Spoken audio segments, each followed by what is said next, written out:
Hi everybody, Miss Adrian here, and welcome to your 11th day and the first day of your third week of school and of online learning. I'm so glad to have you all back for another week of school. Let's go ahead and check out today's morning information and our schedule for today. Okay, here we are with our 11th day of morning information. You can find today's Newsella article linked here on our morning info.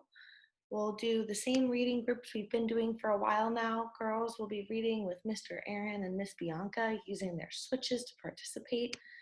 And boys, you will continue on with ELSB reading curriculum with Miss Kamiko and myself.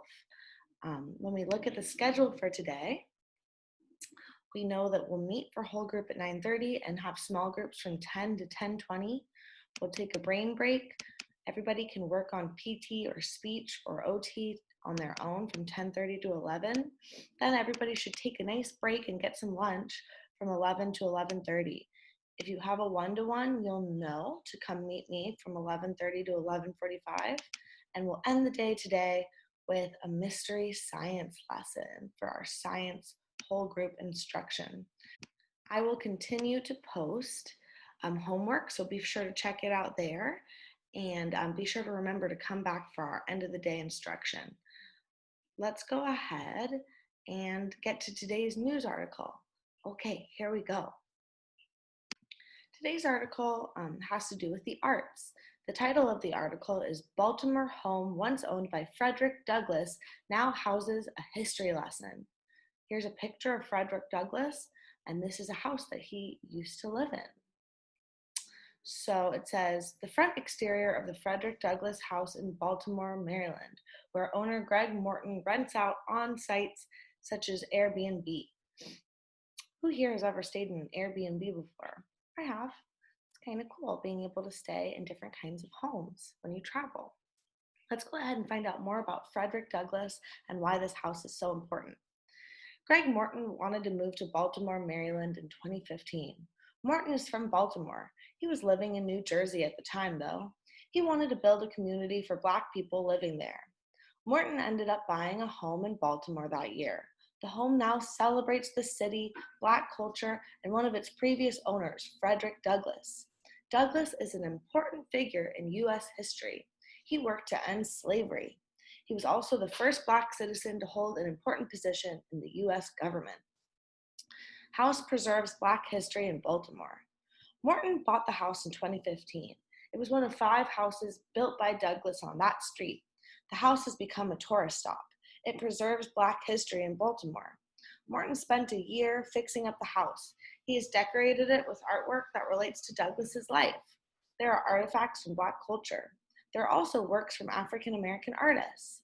Morton has a story behind every artist featured in the home. Cartoonist Brian Robinson is from Baltimore. Morton called him a hometown hero. Gerald Gibbs is a growing artist. He also grew up in Baltimore. Kehinde Wiley is a well-known artist. Ooh, I really hope I'm saying his name right. I apologize if I'm not. He painted President Barack Obama. Lou Fields leads an organization in Baltimore. It focuses on protecting and teaching African American history in the city. He gives walking tours of the area. He often talks about Douglass's life in Baltimore. Fields was never able to go inside Douglass's house until Morton bought it. Now he sometimes brings tour groups in. From slave to Lincoln's advisor. Douglass was born in 1818. That's a little over 200 years ago. He was born with a slave status. He lived in Baltimore as a child. He spent most of his time there learning to read and write. He also worked on ships. He escaped to freedom in 1838. He became a leader for civil rights, a speaker, and an author. He also worked closely with President Abraham Lincoln. In 1882, Douglass returned to Baltimore. He bought a plot of land. On it, he built 5 homes. He rented them to Black Americans. The street was known as Douglass Row. It was his way of creating a community for Black people in Baltimore at the time. The National Register of Historic Places is an official list. It keeps track of the country's historic places that government thinks is worthy of preservation. The 5 homes on Douglas Row are on the list. They were not added until 1983. Gary Stanley bought a home on Douglas Row in 1982. Most of the people living in the houses then were white, including Stanley. A neighbor told her the houses were connected to Douglas. She had learned about Douglas in school. She said she knew he was important. She felt she had to do something to help protect the houses. Stanley researched for a year. Then she got the homes listed on the historic register. Homes on Douglas Row have not been kept up well. Since 1990, the homes on Douglas Row have been mostly empty. Field said it started to Field said it is too bad the local governments have not done a better job to protect the houses. Instead, people like Morton have had to use their own money and time to protect the homes. Fields thinks local governments should buy houses that are connected to important African Americans. Then the buildings can be protected.